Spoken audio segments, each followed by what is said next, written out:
ఇప్పుడే జీ5 app download చేయండి. చూడండి మీ ఫేవరెట్ టీవీ షోస్ ఎప్పుడైనా ఎక్కడైనా.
మొదలు పెట్టండి.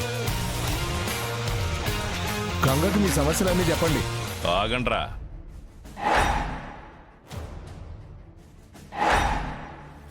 ఈ ఊరికి ఇన్నేళ్లుగా ప్రెసిడెంట్గా ఉన్నా పంచాయతీ తీర్పు నేనే చెప్పుకుంటూ వచ్చిన గంగా, మొదటిసారి నువ్వు ఆ కుర్చీ మీద కూర్చున్నావు. అనుభవం ఉన్న మనిషిని కనీసం ఒక్క సలహా కూడా తీసుకోవా? నీ వల్ల న్యాయం జరగట్లేదనే జనాలు ఓట్లు వేసి నన్ను గెలిపించారు. మళ్ళీ నీ సలహా అడిగి నన్ను నమ్మిన వాళ్ళని నిరాశపరచడం నాకు ఇష్టం లేదు. అది కాదు గంగా, ఇన్నాళ్ళు పంచాయతీ అధికారం ఆయన చేతిలోనే ఉంది కదా. ఆ బాధ్యతలన్నీ నీకు అప్పగిస్తున్నట్టుగా ఊరందరి సమక్షంలో ఆయన ఒక మాట చెప్పాలనుకుంటున్నారు. అక్కర్లేదు చంద్రయ్య గారు. ధర్మపీఠం ముందు అందరూ సమానమే. ఇక్కడ న్యాయమే గెలవాలి గాని చిన్న పెద్ద తేడాలుండకూడదు. భలే చెప్పావు బావా. ఊరి జనంతో పాటు నిన్ను ప్రెసిడెంట్గా చూసి ఓర్వలేని జనాలకి కూడా బాగా అర్థమై ఉంటుంది.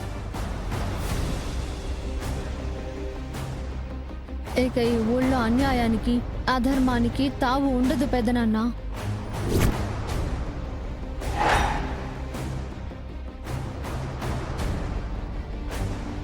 ఈ పంచాయతీ కుర్చీ గురించి ఇంకా ఎవరికైనా సందేహాలున్నాయా?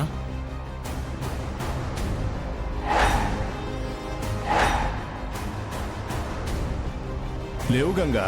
అయితే పంచాయతీ మొదలు పెట్టండి.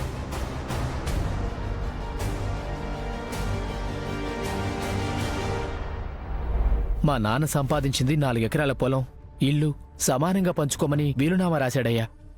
ఆయన పోయిన తర్వాత ఎకరం పొలం పాడి మాత్రమే ఇస్తానని, ఇల్లు మిగతా పొలాన్ని వాడే తీసుకుంటారని చెప్తున్నాడయ్యా. ఇల్లు లేకుండా ఎకరం పొలంతో నా భార్య బిడ్డల్ని ఎలా చూసుకోవాలయ్యా? మేమెలా బతకాలో మీరే న్యాయం చెప్పండయ్యా. మీ అన్నయ్య చెప్తుంది నిజమేనా నీలాద్రి? అవును గంగన్న, నేను పట్నంలో ఉద్యోగం చేస్తూ మా నాన్న చేసిన అప్పులన్నీ తీర్చాను. మా అన్నయ్య ఇక్కడుండి పాడి పంటలు చూస్తున్నాడే కానీ అప్పులు కట్టలేకపోయాడు. నేను సంపాదించిన డబ్బులతోనే అప్పులన్నీ తీర్చినప్పుడు పొలం మీద ఇంటి మీద పూర్తి అధికారం నాకే ఉంటుంది కదా. ఏదో పోనీలే అన్నయ్యే కదా అని ఎకరం పొలం ఇచ్చిన నన్ను పంచాయతీకి తీసుకొచ్చి నా పరువు తీశాడు. ఇందులో నా తప్పేం లేదు గంగన్న. తప్పు లేదంటావేంటి నీలాద్రి?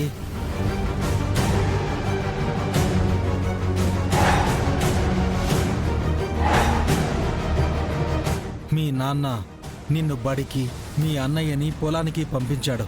నువ్వేమో పట్నంలో ఉద్యోగం చేసుకుంటూ 4 రాళ్లు సంపాదిస్తూ భార్యా బిడ్డలతో హాయిగా బ్రతుకుతున్నావు. మరి మీ అన్నేమో పొలానికి పోయి మట్టి పిసుక్కుని ఎండనక వాననక పిల్లా పాపలతో యాతన పడుతుంటే ఇల్లు నువ్వు తీసుకుని మీ అన్నయ్యని బయటికి పొమ్మంటావా?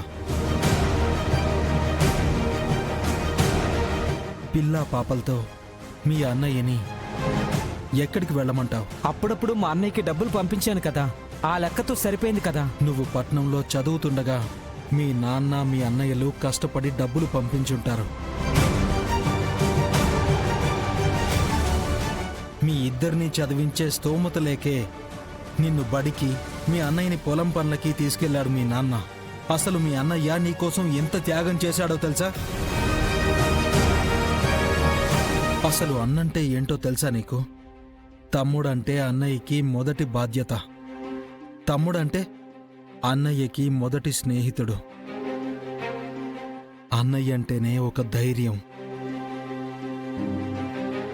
పొద్దున్నే లేచి తల్లిదండ్రులు పొలానికి పోయి సాయంత్రం ఇంటికి తిరిగొచ్చేంత వరకు కంటికి రెప్పలా కాపాడేది అన్నయ్య. ఆకలేస్తే అన్నం తినిపించే అమ్మ ప్రేమ అన్నయ్య. నిద్రొస్తే జోలపాడే అమ్మ గుణం అన్నయ్య. ఆడుకోవాలనిపిస్తే తనే ఒక బొమ్మలాగా మారి అలరించేదే అన్న.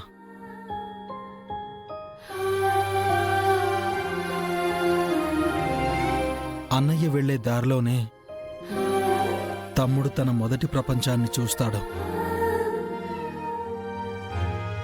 శభాష్! నలుగురు చెల్లెలని కంటికి రెప్పలా చూసుకున్నాడు మా గంగాబావ.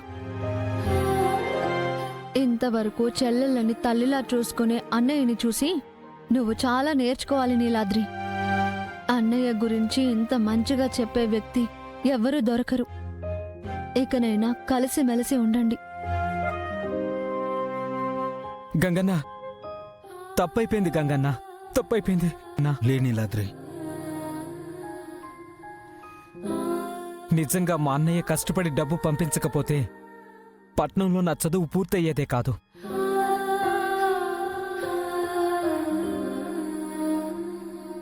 డబ్బుందన్న పొగరుతో అన్నయ్య చూపించిన ప్రేమను, బంధాల్ని మర్చిపోయాను గంగన్న. నా కళ్ళు తెరిపించావు. అన్న అనే మాటకు అర్థం తెలిసేలా చేశావు.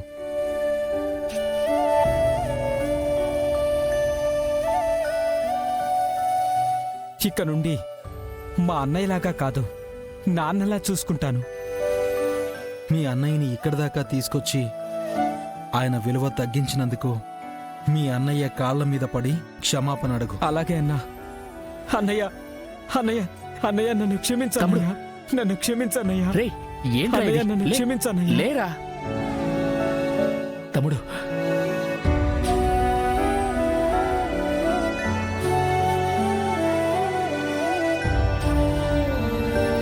నన్ను క్షమించన్నయ్య, నిన్ను తప్పుగా అర్థం చేసుకున్నాను. నీ స్థానం నా కాళ్ళ దగ్గర కాదురా, నా గుండెల్లో. ఎప్పుడు మనం కలిసే ఉందాం తమ్ముడు.